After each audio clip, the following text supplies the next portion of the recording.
Malaysia's Petronas Towers are the tallest twin towers on the planet.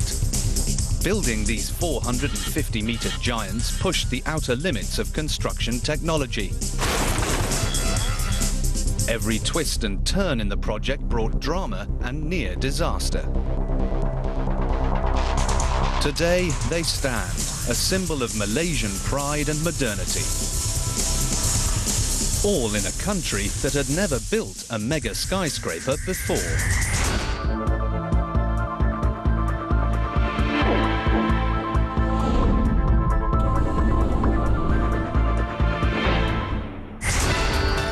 They were built to be the tallest buildings on Earth, a gargantuan pair of towers dominating the skyline of Malaysia's capital, Kuala Lumpur. The mighty Petronas Towers scale 88 stories to a breathtaking 450 metres, nearly half a kilometre high.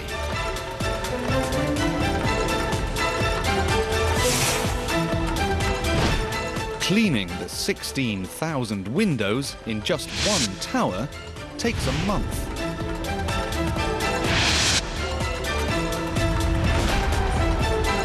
Inside, 10,000 people live and work. A city in the sky.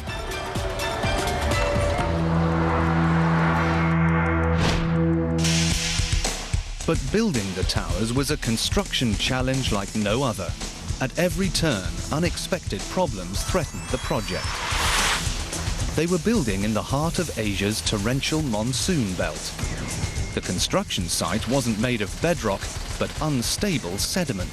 The towers were to rely not on lightweight steel, but concrete. A high-risk showcase project with a hugely ambitious schedule.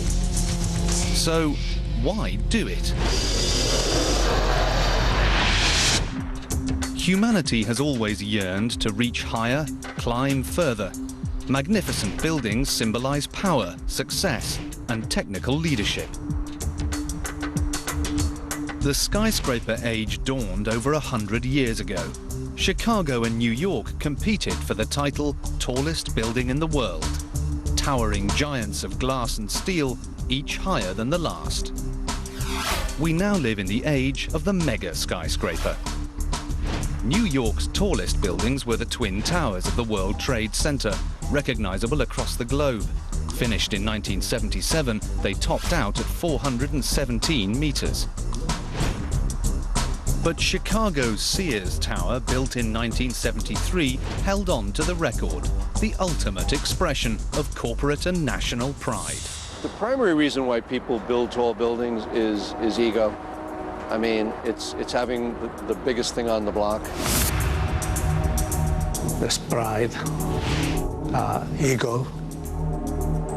It had always been an American contest. Chicago had held the crown unchallenged for 2 decades. No one had dared even try to compete. But now, a new, young country joined the race. Southeast Asia entered the 1990s with the world's fastest growing economies, tiger nations hungry for success. Now they wanted to show the world they'd arrived. One country above all wanted to put itself on the map by breaking the US monopoly on mega buildings, Malaysia. Its Prime Minister, Dr. Mahathir Mohamad, had turned Malaysia into a regional powerhouse with a vision for the future. He was determined to win global recognition. He set a challenge that would do just that. Of the 5 Southeast Asian countries, Malaysia was the least known. So in order to tell the world that we are here, we have arrived, we need something spectacular, and I think a tall building provides that answer. But pushing at the boundaries of the possible meant taking risks, big risks. A symbol of national pride could easily turn into the spectre of national humiliation. The year was 1991. The site of Kuala Lumpur's racecourse was about to become the centerpiece of the new Malaysia.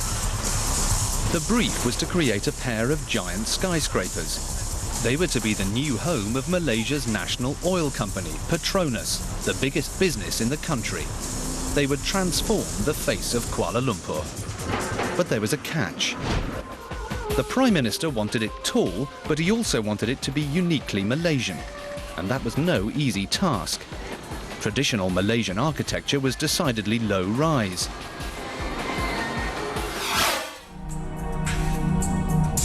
Cesar Pelli was already one of the world's leading architects, with nearly half a century's experience designing skyscrapers.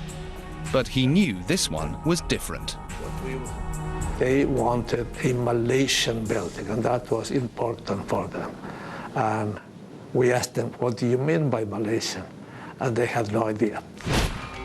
He soon discovered that when they said Malaysian, they meant Islamic, and Islamic art is utterly distinctive.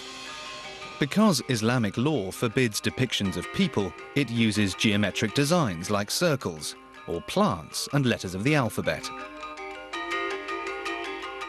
I think I looked at every book on Islamic art, every published. We have piles of books here.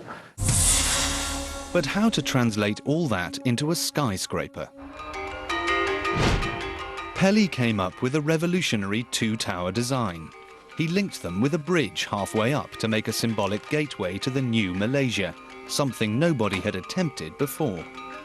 Pelli flew to Malaysia to present his ideas to the key players. It was a huge gamble.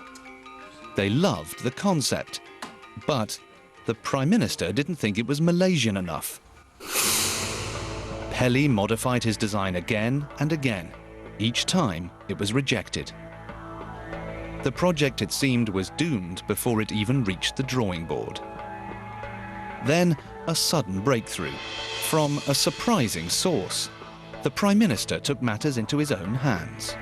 I did try to put my ideas on paper in order to give it some Islamic inputs.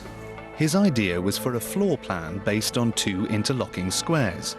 In Islamic symbolism, this represents order and harmony. At last, the Prime Minister was happy.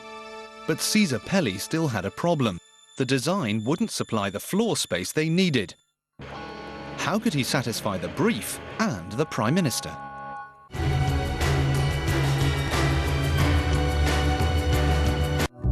Pixma from Canon.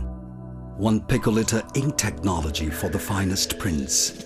Individual think tank systems, large LCD viewer, two-way paper feeding and double-sided printing. Print on CDs. Directly from cameras, memory cards, or your mobile phone. And 12-month after-sales service that comes to your doorstep. Pixma is photo perfection. Canon, delighting you always.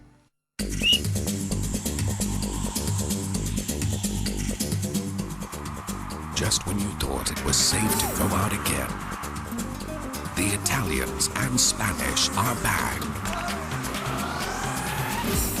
The Serie A and Primera Liga season starts on the 27th of August.